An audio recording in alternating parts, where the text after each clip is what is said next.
అందరికీ శాంతులు మంచిగున్నారులా నేనైతే మంచిగున్నా. మీరు మంచిగుండాలని కోరుకుంటున్నా. ముందుగా మన ఛానల్ ఫస్ట్ టైం గనుక చూస్తున్నట్టయితే కిందన ఉన్న సబ్స్క్రైబ్ బటన్‌ను క్లిక్ చేయండి.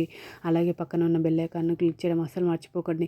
ఎందుకంటే నేను ఏ వీడియో పెట్టినా మీకు నోటిఫికేషన్ అయితే వస్తుంది. వీడియో లాస్ట్ వరకే చూసి ఒక లైక్ అయితే చేయండి. ఇది నేను అమెజాన్ నుండి తెప్పించిన. ఇది నాకు 1098 రూపీస్ అయితే పడింది. ఇది Jayashree mart plastic storage organisation. ఇది మాడ్యులర్ కిచెన్. ఇది toys organisation for kids room. అంటే మనము చిన్నపిల్లల రూమ్లో మనము అంటే టాయ్స్ ఉంటాయి కదా, ఆడుకునే బొమ్మలు, ఇవి స్టోరేజ్ అనేది చేసుకోవచ్చు. ఇది నాకు 6 కంటైనర్స్ అయితే తీసుకున్నా. ఇది 6 కంటైనర్స్ ఎక్సెల్ తీసుకున్నా. చూడండి ఈ విధంగా మనకు ఒక స్టోరేజ్ కంటైనర్స్ ఎలా సెట్ చేసుకోవాలన్నది ఒకవైపు ఇచ్చిర్రు, బాక్సెస్ అయితే ఒకవైపు ఇచ్చిండ్రు. బాక్సెస్లో ఇట్లా మనం ఎలా ఫిట్ చేసుకోవాలి అనేది ప్లాస్టిక్. ఇది నేను చాక్లెట్ అండ్ బ్రౌన్ కలర్ అయితే బుక్ చేసుకున్నా. చూడండి ఈ విధంగా స్టోరేజ్ కంటైనర్స్ అయితే ఉన్నాయి. మనకు ఎలా సెట్ చేసుకోవాలనేది ఇప్పుడు నేను ఒక్కసారి చూపిస్తాను మీకు. ఇవి ఉన్నాయి కదా ప్లాస్టిక్వి, ఇవి మనకు మనము ఫిట్ చేసుకోవడానికి కాళ్ళలాగా అంటే అంటే స్టెప్స్ ఒక్కొక్కటి చేసుకోవాలి అంటే ఇవి మనకు ప్లాస్టిక్ కంటైనర్స్ అయితే మనము ఒక్కొక్కటి పెట్టుకోవాలి. 4 సైడ్స్లో 4 అనేది పెట్టుకోవాలి.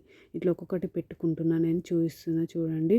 ఈ కంటైనర్స్ అనేది ఏ విధంగా సెట్ చేసుకోవాలి. మినిమం నాకు హాఫ్ అన్ అవర్ అయితే పట్టింది. ఇది నేను చాలా రోజులు అవుతుంది యూజ్ చేయబట్టి, కానీ ఎలా ఉందనేది ఇప్పుడు రివ్యూ అనేది యూజ్ చేసిన తర్వాత మీకు రివ్యూ అనేది షేర్ చేస్తున్నా. చూడండి ఈ విధంగానైతే ఒక్కొక్కటి మనము ఇట్లా పెట్టుకున్న తర్వాత మనము 4 సైడ్ల 4 పెట్టుకోవాలి. పెట్టుకున్న తర్వాత మనకు ఒక స్టాండ్ రెడీ అవుతుంది. ఆ స్టాండు ఈ విధంగా ఇట్లా పెట్టుకున్న తర్వాత మనకు స్టాండ్ అనేది రెడీ అవుతుంది. ఆ విధంగానే మొత్తం అయితే సెట్ చేసుకోవాలి. మనకు 4 సైడ్స్ 4 ఉంటాయి, అవి సెట్ చేసుకోవాలి. ఇట్లా ఈ విధంగా సెట్ చేసుకున్న తర్వాత మనకు ఒక బాక్స్కి అయితే రెడీ అయిపోతుంది ఒక కంటైనరు. ఈ విధంగానే మిగతావన్నీ సెట్ చేసుకోవాలి. చూడండి ఈ విధంగా సెట్ చేసుకున్నాం కదా. ఇప్పుడు ఒక్కొక్కటి ఇట్లా సెట్ చేసుకున్నా. ఇది 3 కంటైనర్స్ అయితే సెట్ చేసుకున్నా. ఇంకా 3 సెట్ చేసుకోవాలి. మొత్తం సెట్ చేసుకున్నాక ఈ విధంగా ఉంది. ఇంకొకటి పైన పెట్టుకోవాలి. ఇప్పుడు పైన పెట్టుకున్నాక ఈ విధంగానైతే వచ్చింది. స్టోరేజ్ అయితే క్వాలిటీ అయితే సూపర్ అంటే సూపర్ ఉంది. నాకైతే చాలా అంటే చాలా బాగా నచ్చింది. మీకు కూడా యూజ్ అవుతుందని వీడియోనే షేర్ చేస్తున్నాను. ఓకేనా దోస్తులు, బై బై దోస్తులు.